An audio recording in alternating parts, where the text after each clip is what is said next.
This is an audiobook version of the definitive illustrated encyclopedia of jazz and blues.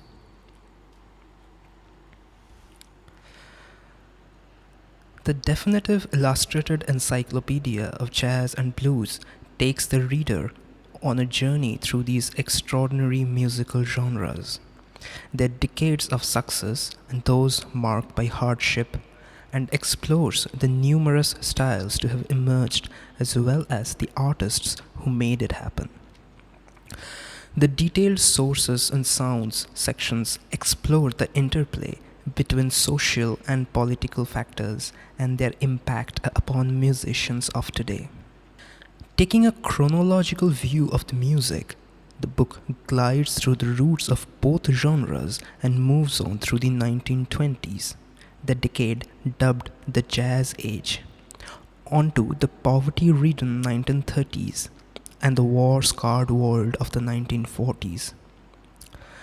Then arriving at one of the most significant periods for jazz and blues, the 1950s.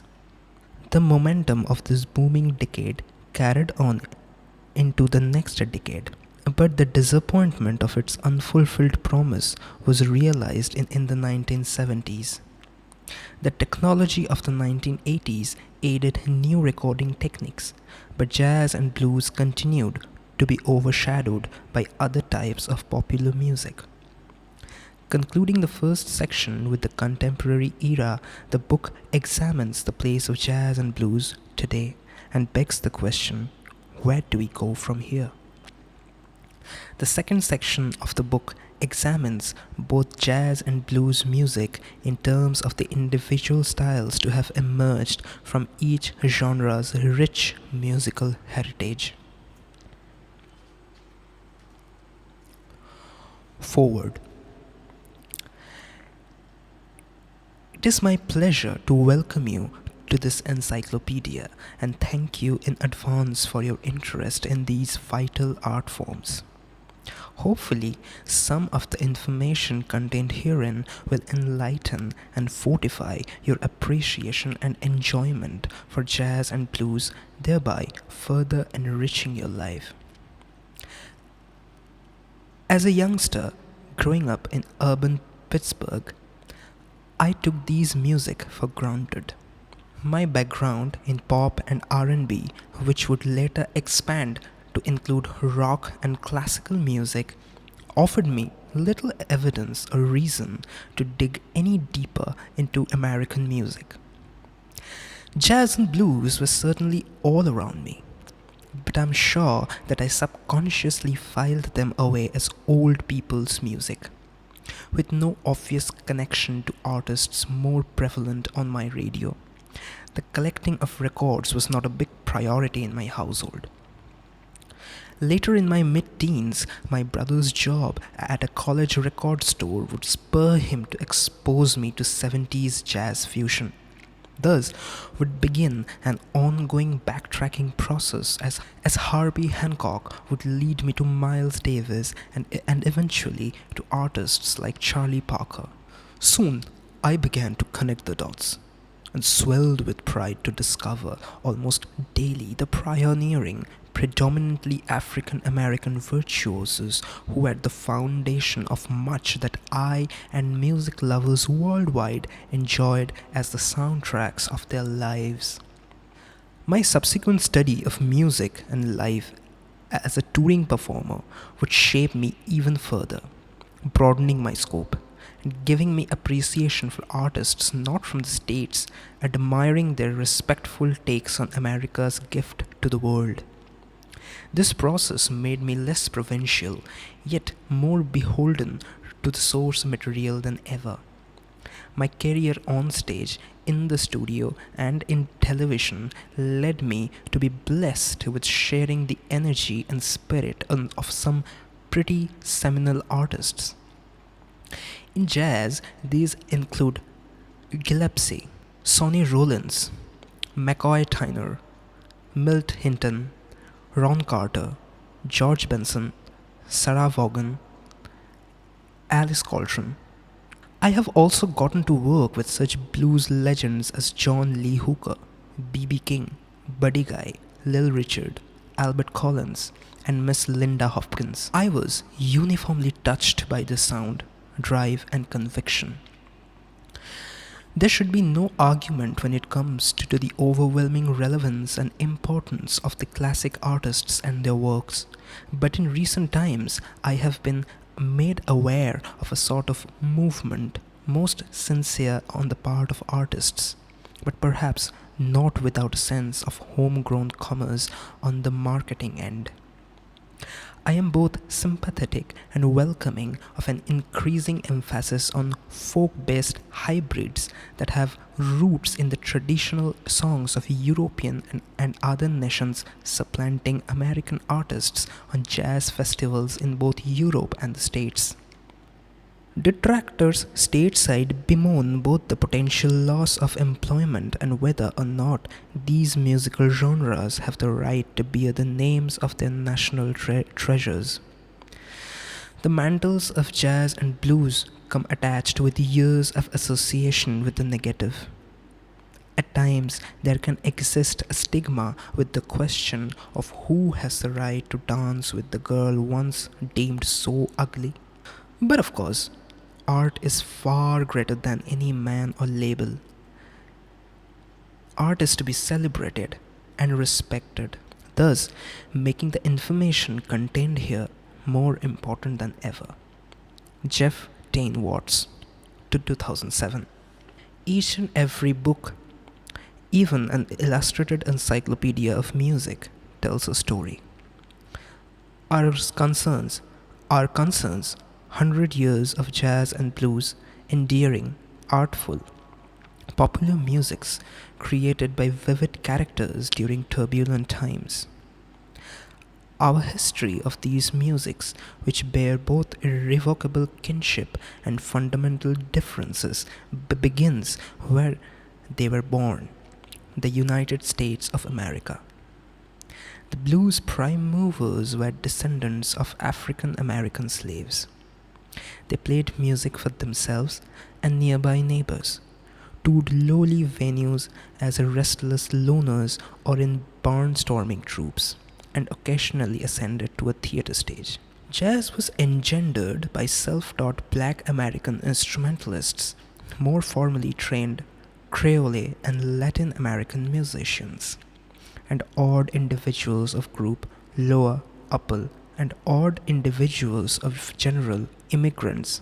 Jazz was engendered by self-taught black American instrumentalists. From the start, Europe embraced and forwarded the movement of jazz and blues.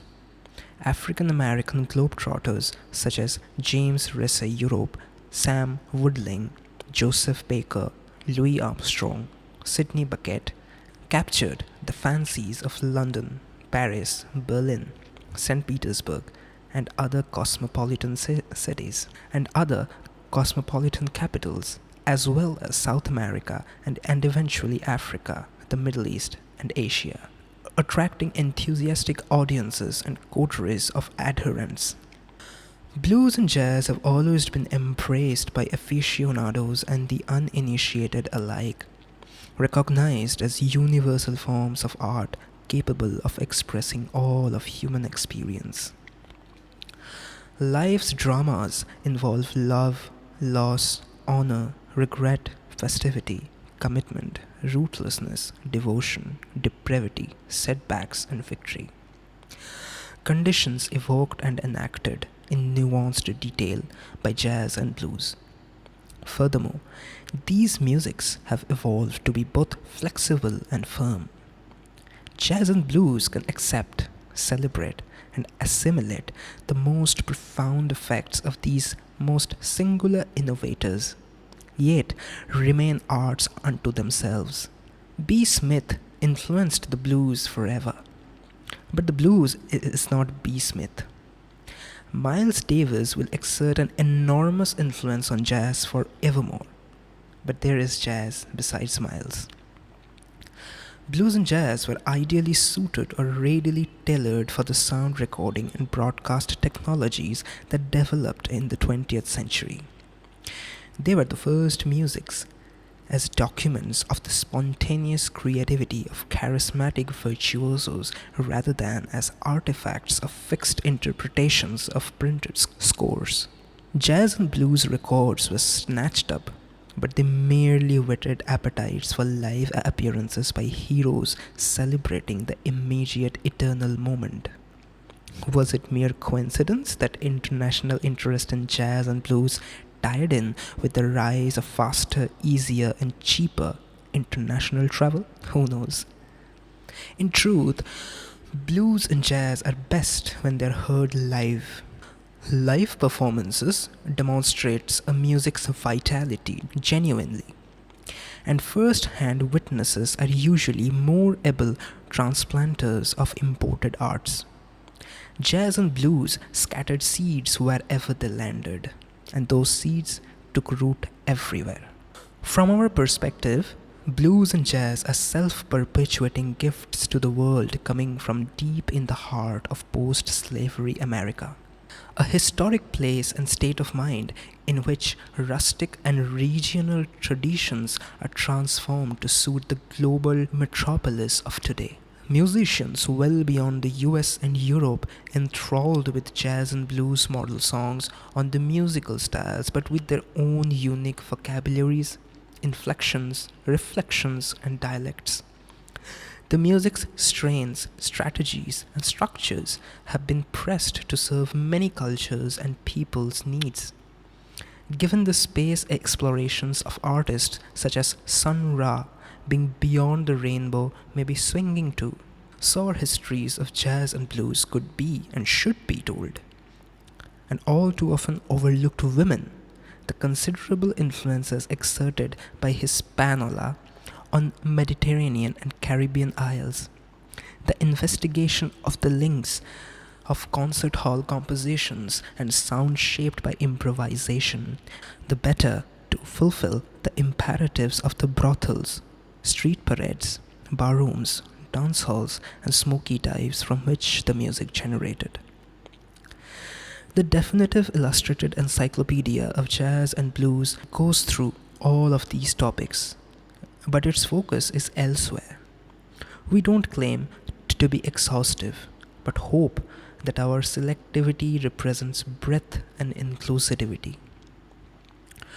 We acknowledge the diverse forces decade by decade that shaped all people's activities, understanding that blues and jazz musicians are as prey to the influence of circumstance as anyone else. But we highlight overall these individuals who made this music. Here they are, the musicians, year after year, page after page, many captured in the heat of the action. Always their photos and attendant graphic ephemera are illustrative, revealing. Even when they've been posed, jazz and blues musicians make their points, directing the narrative. Read all about them, see what they chose to show. Blues crystallizes images of strength against adversity. Jazz expands upon insights, whims, and systems of the imagination. Our definitive illustrated encyclopedia points to a world off the page. Go out and hear how the music sounds, and know that the story of jazz and blues has not ended. It has just begun. The early years. Jazz and blues are rooted in the enormous technological and social transformations affecting the USA and Western Europe at the turn of the 20th century. The most striking changes were the advent of easier and cheaper travel, better communications, electric lighting, improvements in audio recording, and moving pictures, and the rise of the US concurrent with the fall of the UK as the world's leading power. The budding empowerment of African Americans who no longer faced slavery had more impact on the development of new forms of music than any other engine of change. The abolishment of slavery was the beginning of the end of white performers in blackface impersonating, Negroes in minstrel shows, The African Americans in the US still may not have been treated equally, but they could gather more freely and engage in group amusements without censure. After the First World War, the US tried to regain its isolationist past, but newly efficient production methods and rapid growth of cities lent the economy unbridled power. Money, speed, relocation, and youth were ascendant. Blues and jazz sang their anthems. Blues and jazz were themselves flexible enough to adapt to changes that continued at seemingly ever faster rates, swallowing all prior conventions throughout the 20th century. Sources and sounds. Throughout their long histories, jazz and blues have been fundamentally linked, at some points more closely than others, certainly, but their intertwining roots in the post Civil War African American communities among people liberated from slavery but still living under Jim Crow repression meant that there was always be common ground between the two genres. The blues were shaped by African culture, the experience of slavery, and many other influences, but it emerged as a distinct form only around the turn of the 20th century. Some 4 decades after the abolition of slavery and several generations removed from the mother continent, African retentions in timbres, tones, and rhythms, and in the functional nature of music in daily life by people who were not necessarily professional musicians interacted in America with European musical traditions, including Scottish, Irish fiddle tunes, English ballads, Christian songs, marching bands. Slaves with musical talent learned to entertain whites at plantation dances, performing the popular dances and songs of the day. The work songs and hollers of these laboring in the fields often harked back to the chants of their African ancestors, while in the church, Protestant hymns took on an African American character to emerge as Negro spirituals. Africanisms survived in the work and game songs, call and response patterns, vocal and instrumental phrasings, syncopations or oral traditions, folk customs and beliefs, pentatonic scales and flattened blue notes, as well as in instrumentation. After the America's Civil War, songsters and traveling minstrel show troupes spread their music far and wide. Early forms of music that would become the blues began to develop not only in the plantations where former slaves and their descendants now toiled as sharecroppers, but also in towns and cities along the Mississippi and Ohio rivers and everywhere else. The music makers' repertoires variously included jump-ups, that is, unrelated lines sung over simple chorded accompaniments, old plantation melodies, breakdowns, church songs, badman or folk hero ballads, and derogatory coon songs, as well as popular white music, show tunes, and in some areas, as black musicians acquired formal training, classical works, the jubilee singing of black spiritual ensembles drew national and international attention. And the ragtime craze that swept the country from 1890s to the First World War established America's fascination with the secular music of African Americans. The blues drew from many sources to give voice to an African American identity. The lyrics often expressed a desire to move on to a better place or a better mate. Songs of lost love and mistreatment sometimes had a double meaning, as codified protests or commentary secretly directed towards the white boss man and his social order. Risk sexual double entendres also abounded, as blues inherited the vulgar side of ragtime's early notoriety as low class and disreputable, denounced by churchgoers as the devil's music. It may have been born of sorrow and hardship, consigned to the margins of society, yet blues sought not to wallow in pain and misery, but to raise in spirits in the cathartic release, often with humor or irony, to get rid of the blues by singing them. Blues took hold in Texas, Georgia, Louisiana, Carolinas, and several other southern states. Waves of northward migration would eventually establish Chicago as the blues capital. But in the early years, St. Louis and Memphis were more significant urban blues centers. The cotton plantation system of the Mississippi Delta spawned an especially concentrated and prolific blues subculture, as workers sought weekend release from their toils at house parties, juke joints, country suppers, fish fries, and picnics, or in the nearest towns, cafes, salons, barrel houses, nightclubs, and brothels.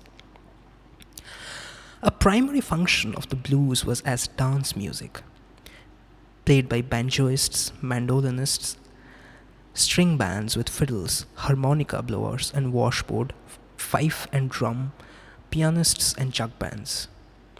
Most blues performers also worked as field hands or laborers, but some made a living from their music, playing for workers on plantations or in levee and lumber camps.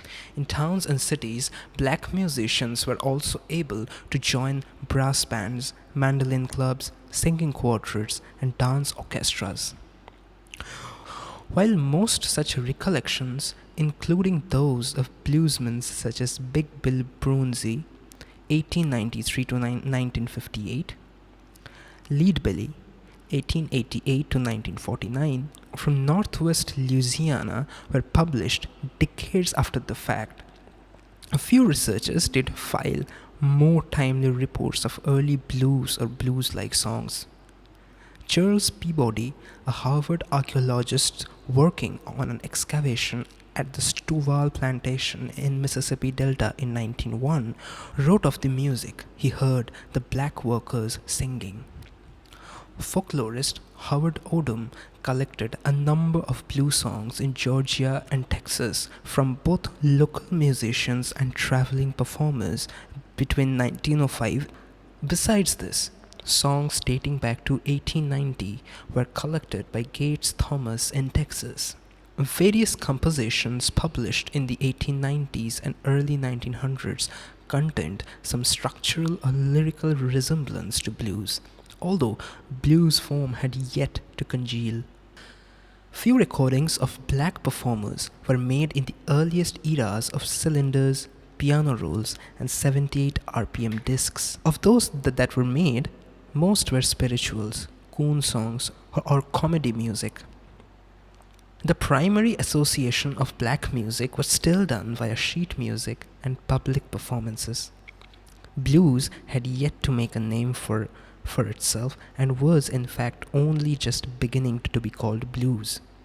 Some early bluesmen remembered the songs being called reels or reels, but a folk blues repertoire was forming, although not yet being recorded, from songs such as Make Me a Pallet on the Floor, Joe Turner Blues, East St. Louis, Stacko Lee, and John Henry, along with other southern airs noted by W.C. Handy, whose own blues composition would also become jazz standards.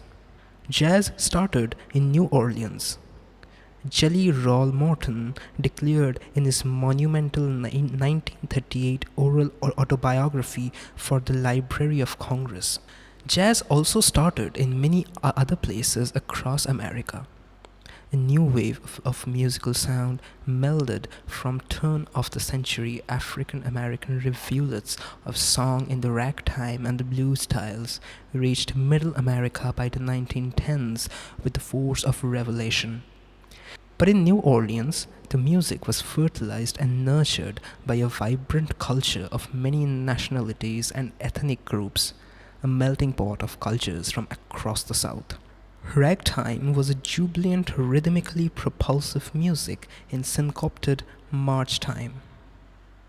And when forged together with blues, these gifts from African American soul created a new music that rapidly circled the globe and became a primary expression of the modern American spirit. The world entered a new age, dancing and singing to the sounds of jazz. By 1918, the emerging new music had been named jazz, a slang term for sex, by listeners fascinated by its manic energy and emotional exuberance. It fused the hot rhythms and lively animation of ragtime with the plangent harmonies and lyrical depth of the blues. A Missouri pioneer and entrepreneur named John Stark heard black pianists playing their own works and decided to use his small music publishing firm to prioritize America with their enticing melodic music. In 1899, he published a piece by Scott Joplin, an up-and-coming young ragtime pianist who arrived in Missouri by way of Texas. It was named after a rough and ready Sedalia bar, the Maple Leaf Club.